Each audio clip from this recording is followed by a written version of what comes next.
और अमेरिका के पिछले कर्मों को हमें नहीं भूलना चाहिए। याद कीजिए 1971 में जब जंग चल रही थी तो रूस हमें बचाने आया था, 40वां बेड़ा भेजा था, और यही अमेरिका है जो परमाणु बम से मारने की धमकी दिया था, अपना 7वां बेड़ा भेजा था। 1965 में जब हमारे यहाँ अकाल पड़ा था तो अमेरिका हमें सुअरों को खाने वाला गेहूं दिया था। किस मुंह से अमेरिका आज हमसे मदद मांग रहे हैं यहाँ पे भैया? जब 370 लगा था तो इसमें 7 रूस ने हमारा दिया था। यूएनओ में कश्मीर में जब जब मुद्दा आया था तो यूएनओ कहता था कि वहां के लोगों से पूछिए क्या होगा, तो रूस वहीं पे रोक लगाता था। हम कैसे भूल सकते हैं रूस को? रूस ही हमें सबसे ज्यादा हथियार दिया। आज भी भारत में 80% हथियार रूस से ही आ जाते हैं, हम इसको नहीं भुला सकते हैं। 1998 में जब भारत ने अपना परमाणु बम परीक्षण किया था, पूरी दुनिया खिलाफ हो गई थी, रूस साथ खड़ा था। आपको याद है कि नहीं? इन दोनों की जोड़ियां, इन लोगों ने परमाणु परीक्षण किया था, उसके बाद कोई हमें आंख उठाकर नहीं देख सकता था। तो उस समय भी रूस की बात हम लोग को याद रहना चाहिए। 1999 में जब कारगिल की लड़ाई हुई थी तो अमेरिका ने अटल बिहारी वाजपेयी से कहा था कि हम परमाणु बम मार देंगे भारत के ऊपर। तो अटल बिहारी वाजपेयी ने कहा था कि हम आधा हिंदुस्तान खोने के लिए तैयार हैं, लेकिन हम वचन देते हैं कि सुबह का सूरज पाकिस्तान नहीं देख पाएगा। तो पाकिस्तान अमेरिका अपना परमाणु बम लेके भागा था। याद कीजिए अभिनंदन की जी का फाइटर पायलट जो थे, इनके ऊपर जहाज से जो स्ट्राइक किया गया था, वो जहाज भी पाकिस्तान को अमेरिका ने दिया था, F-16 जहाज।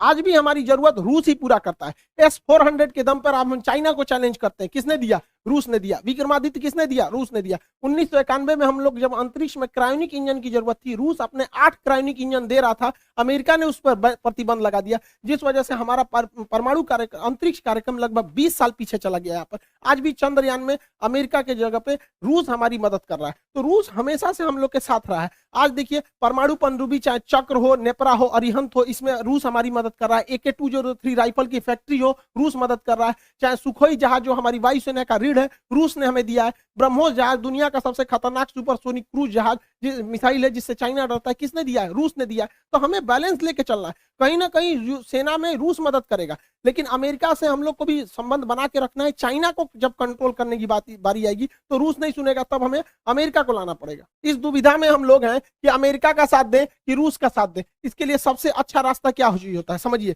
मान के चलिए हमारे 2 बहुत करीबी आदमी हैं, उन दोनों का ब्याह पड़ गया, वो कह रहा है कि हमारे ब्याह में आना, वो कह रहा है हमारे ब्याह में जाएगा। तो भैया हम एक में जाएंगे तो दूसरा से संबंध खराब हो जाएगा। एक काम करते हैं, कोई दिन हम अपने ब्याह कर लेते हैं, बातें खत्म हो जाएगा। भैया हम अपने ब्याह में बिजी थे। इसी वजह से सबसे अच्छा तरीका है, ना हम रूस के फेवर में जाएंगे और ना ही हम अमेरिका के फेवर में जाएंगे। सबसे अच्छा तरीका है मोदी जी को अपनी सेना को बोलिए कि गलवान घाटी में 2 किलोमीटर आगे घुस जाए।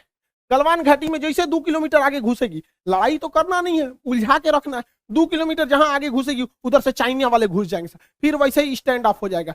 2-3 महीना चलेगा, अमेरिका कहेगा हे बोलना रे रूस को, कहे हम कुछ जी करें, हम तो खुदे लड़ रहे हैं चाइना से यहाँ पे। तो हमला दोनों शांत के शांत रहेगा। और इससे एक और फायदा होगा, चाइना इधर उलझा रहेगा तो ताइवान पे हमला नहीं करेगा, नहीं तो इससे यही भी बहाने निपटा देगा ताइवान को। आपको क्या लगता है, भारत को इधर उलझा देना चाहिए कि नहीं देना चाहिए? वरना आप मना करेंगे तो कोई ना कोई देश इस तरह से आपको कहेगा कि भैया हमारा साथ दो। उससे अच्छा हम खुद उलझे हुए हैं, बातें खत्म। रूस की जगह पे कोई भी देश रहता तो अपनी सिक्योरिटी को लेकर चिंतित होता ही। आप खुद सोचिए, अमेरिका यहाँ पे है, क्या मैक्सिको देश में अगर रूस अपनी सेना लगाएगा तो क्या अमेरिका चुप रहेगा?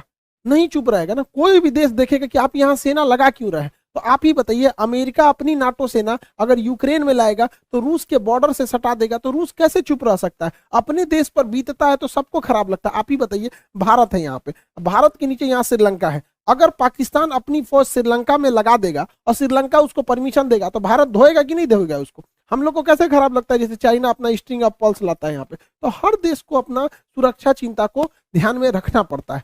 और इसमें सिंपल सा बात है, यूक्रेन को कोई उससे उसका देश नहीं मांग रहा है। रूस का केवल यही करना है कि यूक्रेन डिसाइड एक लिखित दे दे कि वो कभी भी नाटो सेना में शामिल नहीं होगा। यूक्रेन को यह सोचना चाहिए कि नाटो में शामिल होने से अमेरिका को फायदा है, वो दुश्मनी निकालेगा रूस से। क्या जाता है यहाँ पे, पूरा देश बच जाता, उसके लोग मरने से बच जाते, क्या काम आया नाटो? तो यहाँ यूक्रेन को सोचना चाहिए कि बहुत ज्यादा जिद पालने से कोई खास फायदा नहीं होता है। और हमेशा एक चीज याद रखना चाहिए, यूक्रेन हो, हम हो या आप हो, हम अपना पड़ोसी नहीं बदल सकते, दोस्त बदल सकते हैं। इसलिए दोस्त से संबंध बने बिगड़े, लेकिन पड़ोसियों से हमेशा संबंध अच्छा रखना चाहिए, क्योंकि हमेशा काम पड़ोसी आते हैं। यूक्रेन का पड़ोसी रूस है और ये ना अमेरिका दोस्त है। तो हमेशा एक चीज को ध्यान रखना चाहिए, किला सुरक्षित करने के लिए पड़ोसी का सुरक्षित होना जरूरी है। यूक्रेन को हठधर्मिता छोड़नी चाहिए। आप यूरोपीय यूनियन में शामिल हो जाए, नाटो जैसे सैन्य संगठन में नहीं शामिल होना चाहिए। क्या ये फिनलैंड बेवकूफ था, स्वीडन बेवकूफ है जो इन लोगों ने नाटो की सदस्यता नहीं लिया? यूक्रेन, रूस ने धमकी दिया फिनलैंड ले लेगा तो तोड़ देंगे। क्या कर लेंगे लोग ये रूस?